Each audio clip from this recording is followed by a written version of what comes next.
प्यारे बच्चों, मैं संदीप कुमार सिंह, प्रवक्ता समाजशास्त्र,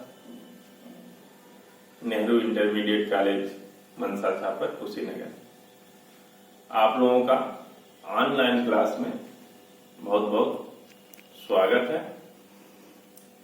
जैसा कि हम लोग पिछले अध्याय में या पिछले समय में हम लोग ग्रामीण समुदाय और नगरीय समुदाय के बारे में अध्ययन किया, उन लोगों की परिभाषाएं देखी और उसका अंतर भी हम लोग देखे। आज का टॉपिक ग्रामीण और नगरीय संबंध। ग्रामीण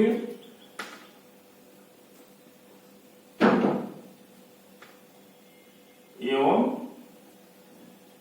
नगरीय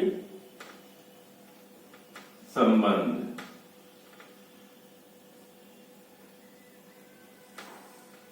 क्योंकि जब हम लोग स्वतंत्र नहीं हुए थे, हम लोग की प्रौद्योगिकी बहुत पिछड़ी हुई थी या शिक्षा नहीं थी, तब गांव और शहर में, गांव और नगर में अंतर देखने को स्पष्ट मिलता था। लेकिन जैसे ही जैसे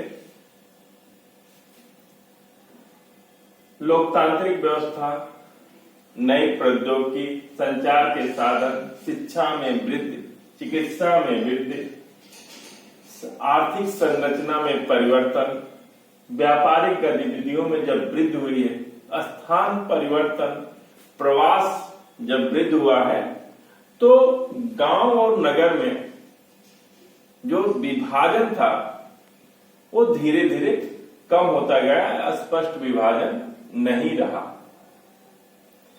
यहां तक कि एमएल श्रीनिवास,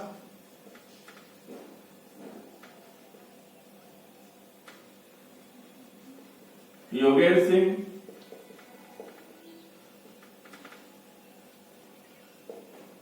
मैंकिम मेरियट,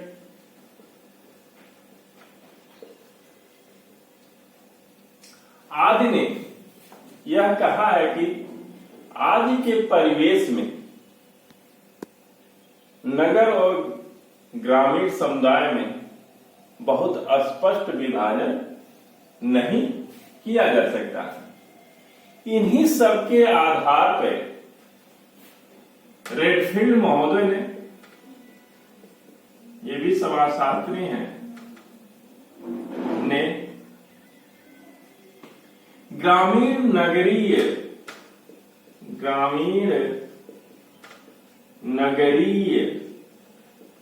सातत्य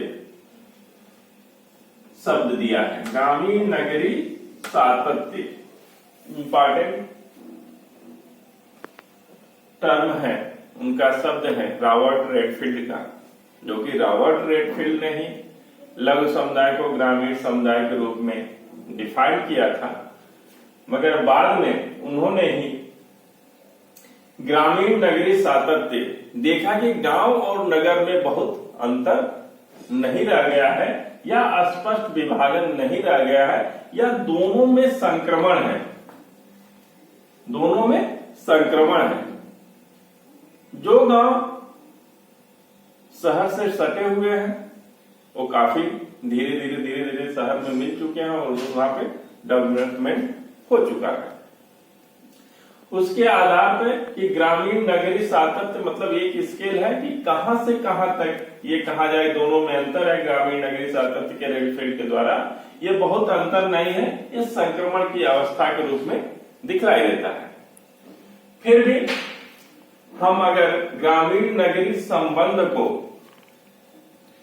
विभिन्न टॉपिकों के द्वारा अध्ययन करें तो पाएंगे कि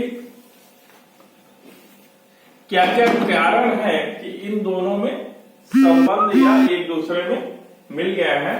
तो अगर हम पहला टॉपिक लेते हैं नई प्रौद्योगिकी, नई प्रौद्योगिकी, तो तो नई प्रौद्योगिकी, जब प्रौद्योगिकी या तकनीक का विकास हुआ तो गांव में भी जो उत्पादन होता था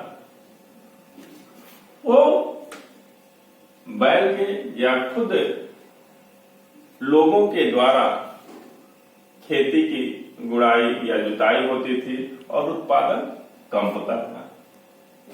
आज गांव में ट्रैक्टर के माध्यम से खेती की जाती है और ट्रैक्टर के द्वारा जब खेती की जाएगी तो वहां पे उत्पादन में वृद्धि होगी। तो नए प्रौद्योगिकी के द्वारा भी गांव और शहरों में धीरे धीरे साम्यता आई हुई है। फिर आगे आप देखेंगे दूसरा टॉपिक अगर हम लेते हैं तो दूसरा टॉपिक है नई बाजार व्यवस्था। नई बाजार व्यवस्था। नई बाजार व्यवस्था मतलब यह है कि जब पहले जो गांव में उत्पादन होता था वो केवल उपभोग के लिए होता था। उपभोग के लिए, उपभोग का मतलब केवल कंज्यूम, केवल खाने के लिए होता था। मगर आज की नई बाजार व्यवस्था में आप देखेंगे कि गांव में जब सिंचाई के माध्यम या हरित क्रांति आ गई तो उसके द्वारा अब उपभोग के लिए नहीं बल्कि उन अनाजों को या व्यापारिक कृषि करके अधिक से अधिक धन कमाने के लिए खेती की जाने लगी। तो दोनों में अब जब नई बाजार व्यवस्था आई तो गांव के लोग भी बाजारों में जाते हैं और उसके द्वारा अपना जो उत्पादन करते हैं ले जाकर बेचते हैं। तो ये भी एक संक्रमण की अवस्था या शहर से मिलने की अवस्था या नगरों में जाकर वहां की स्थिति परिस्थिति, वहां के व्यापार या नई बाजार व्यवस्था देखने को मिलती है। इसीलिए उसमें उनके बिहेवियर में, उनके उत्पादन में वृद्धि हुई है। अगर हम दूसरा टॉपिक ले तो लोकतांत्रिक व्यवस्था।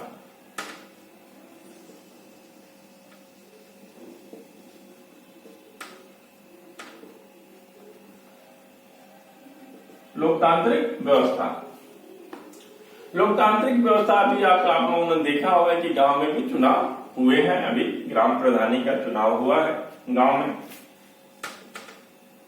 ग्राम प्रधानी के चुनाव में आप लोग देखे होंगे कि कोई जात विशेष से या धर्म विशेष से या स्वार्थ बस लोगों का अपना चुनाव करते हैं। पहले की परिस्थितियों में, पहले जो गांव थे वहां कोई सम्मानित या सज्जन व्यक्ति जो चुना जाता है था। मगर आज के परिवेश में जो शहर में व्यवस्था है, जो नगर में व्यवस्था है, वही गांव में भी है। अब जात के आधार पे या धर्म के आधार पे या स्वार्थ के आधार पे अपने लोगों का चुनाव करते हैं। प्रधान का या सरपंच का आप चुनाव करते हैं। यही चीज आप यहां भी देखेंगे, नगर में भी, यहां पे भी जाति धर्म और स्वार्थ के आधार पे आप चुनाव देखते हैं। तो तीनों टॉपिकों में आपने देखा कि कैसे कैसे गांव के लोग शहर से मिलते जा रहे हैं, उनके संस्कृति को, उनके व्यवसाय को, उनके कल्चर को अपना रहे हैं। इसी आधार पर अगर आप अगला टॉपिक देखना चाहेंगे कि किस तरह से साम्यता दोनों में आती जा रही है तो आप देखेंगे अगला टॉपिक हम लेते हैं सामाजिक समानताएं।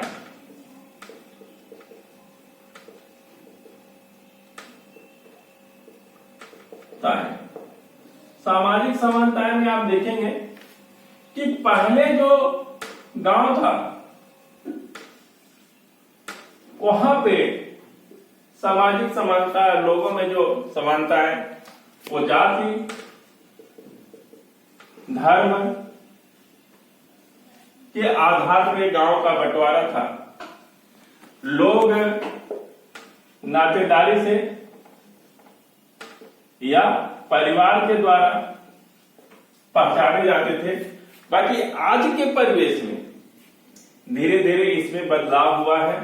गांव में भी लोग अर्थ के आधार पर या आर्थिक स्थिति जिसकी अच्छी है, सामाजिक स्थिति जिसकी अच्छी है, राजनीतिक स्थिति जिसकी अच्छी है, उसके आधार पर लोगों का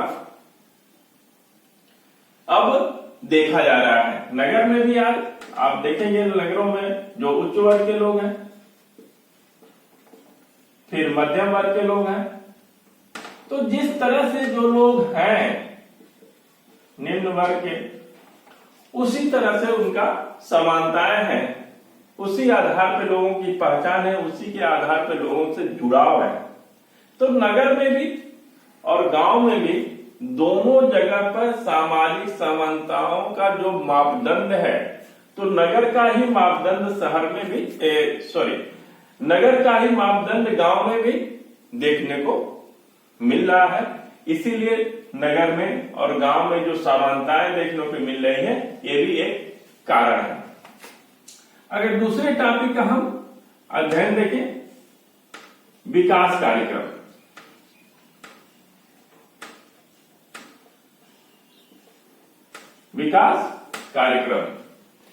विकास कार्यक्रम जो सरकार के द्वारा विकास की योजनाएं गांव में लाई गई हैं, उन विकास कार्यक्रमों के द्वारा अब गांव में भी आप देखेंगे, गांव में अब स्कूल और चिकित्सा, अन्य विभागों में विभागीय कर्मचारी शहर से भी गांव में आते हैं। तो गांव में भी और नगर में भी, नगर से लोग गांव में जाते हैं स्कूल में पढ़ाने के लिए, चिकित्सा में विभागीय कर्मचारी के रूप में वहां पे पढ़ाते हैं। और तो ये भी एक सामान्यता का कारण धीरे धीरे बनता जा रहा है, ये आप देखे होंगे। अगले टॉपिक पे हम अध्ययन करें तो पाएंगे कि सांस्कृतिक आदान प्रदान,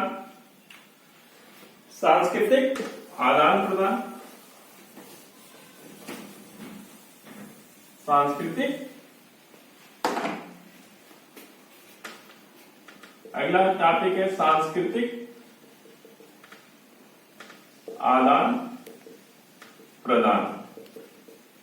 क्योंकि आप लोग इंटर फर्स्ट ईयर में देखे होंगे कि जो संस्कृति शहरों में बृहद स्तर पर आती है या गांव में जो लघु स्तर पर संस्कृति आती है, तो धीरे धीरे गांव से शहरों की तरफ, शहर का जो कल्चर है गांव की तरफ आता है।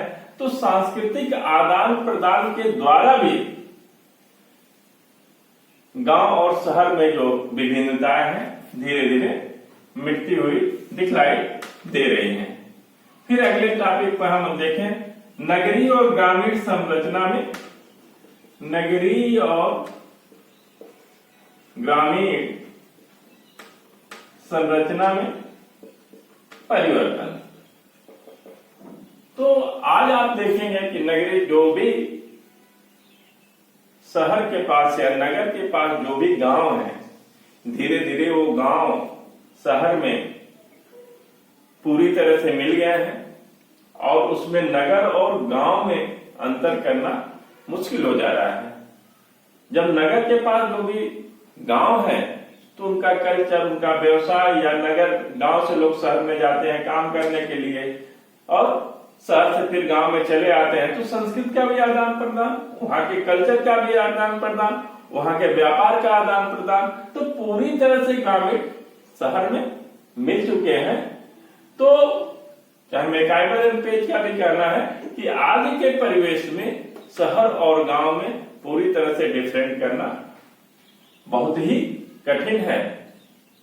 गांव और शहर अब मिलते जा रहे हैं और मोटे तौर पे डिफाइन करना बहुत टफ हो गया है।